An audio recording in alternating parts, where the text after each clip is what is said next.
ভিন্ন নামে ভিন্ন চেহারায় বাংলাদেশে প্রবেশ করেছে ভারতের গোয়েন্দা সংস্থার রয়ের একদল অপারেটিভ।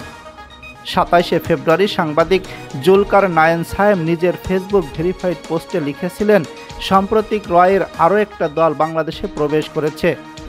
অভিযোগ রয়েছে বাংলাদেশকে অস্থিতিশীল করার নামে নানান ষড়যন্ত্রের সাথে জড়িত ভারতের এই গোয়েন্দা সংস্থাটি। বিশেষ করে বিডিআর হত্যাকাণ্ডের মতো স্পর্শকাতর ইস্যুতে অনেক বিশ্লেষকগণ রয়ের সংশ্লিষ্টতা খুঁজে পান। নির্বাচনের আগে বাংলাদেশে রয়ের একদল অপারেটিভ এর প্রবেশ কোন ষড়যন্ত্রের ইঙ্গিত দিচ্ছে? গণ অভ্যুত্থানে ক্ষমতাচ্যুত শেখ হাসিনা ভারতে পালিয়ে যাওয়ার পর থেকেই বাংলাদেশ ভারত সম্পর্ক তলানিতে। শেখ হাসিনাকে ভারতে আশ্রয় দেওয়া, সীমান্ত ইস্যুসহ নানান ঘটনার বিপরীত মেরুতে ভারত বাংলাদেশ। গেল সপ্তাহে ভারতের সেনা প্রধানও অভিযোগ করেছেন, বাংলাদেশে চিকেন নেট ঢুকে গেছেন পাকিস্তানি গোয়েন্দা সংস্থা আইএসআই।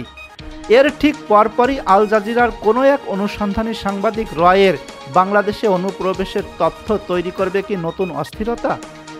শুধু এবার না, এর আগে 24 জানুয়ারি 2025 সাংবাদিক জুলকার নায়েন সায়েম তার এক পোস্টে দাবি করেছিলেন, ভারতীয় হাইকমিশনারের ব্যবস্থাপনায় 2024 সালের 6 নভেম্বর রয়ের দুই শীর্ষ কর্মকর্তা অশোক কুমার সিনহা এবং কনজক তাসির থামকা ঢাকায় এসেছিলেন। তাদের সফরের উদ্দেশ্য ছিল বাংলাদেশের গোয়েন্দা সংস্থা এনএসআই ও ডিজিএফআই এর সঙ্গে গভীর সম্পর্ক স্থাপন করা। এনএসআই এবং ডিজিএফআই এর পক্ষ হতে রয়ের কর্মকর্তাদের স্পষ্ট জানিয়ে দেওয়া হয় যে রুটিন সম্পর্কের বাইরে কোনো বিশেষ সম্পর্ক স্থাপন সুযোগ নেই। বাংলাদেশের রয়ের কভার ও ডিপ কভারে থাকা অপারেটরদের নিষ্ক্রিয় করতেও তাদের পরামর্শ দেওয়া হয়।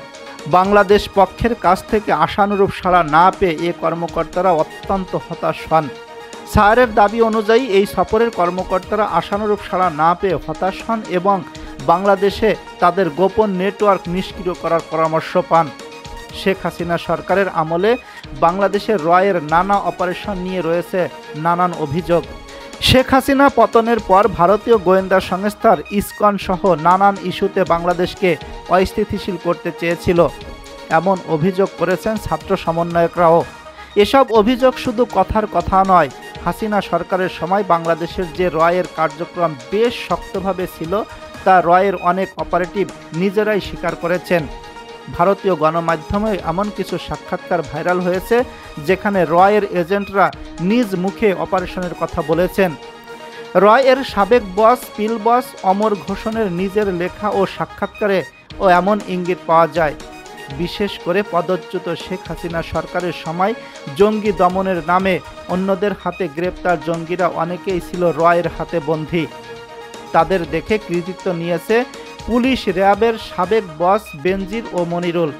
তাই এবার যখন নতুন করে রয়ের এজেন্ট নতুন করে বাংলাদেশে আসার তথ্য যখন পাওয়া যাচ্ছে, তখন এর উদ্দেশ্য নিয়ে প্রশ্ন উঠেছে বিভিন্ন মহলে। তাহলে বাংলাদেশের বর্তমান তত্ত্বাবধায়ক সরকার ডক্টর মোহাম্মদ ইউনূস কি পারবে বিদেশি রয়ের হাত থেকে দেশকে রক্ষা করতে? এ প্রশ্নই অনেকের মুখে।